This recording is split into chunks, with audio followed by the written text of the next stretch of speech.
Maligayang pagbabalik eskwela, SDO1 Pangasinan. Sa pagdiriwang ng Pambansang Araw ng Mga Bayani, lahat tayo sa SDO1 Pangasinan ay maaaring tinaguriang bayani, bagani o mandirigma o urduha ng Pangasinan.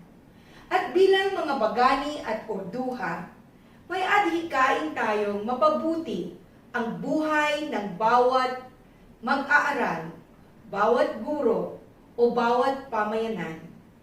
Dahil dito, kailangan natin ng katatagan ng loob o matatag ng loob upang suungin ang bawat pagsubok sa araw-araw nating pagpasok sa eskwelahan.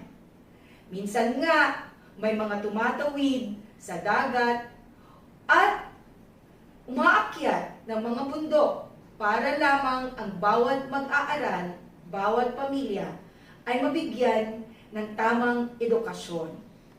Dahil dito, tayo ay nagpapasalamat sa lahat na nagbibigay suporta sa bawat paaralan dito sa SDO1 Pangasinan.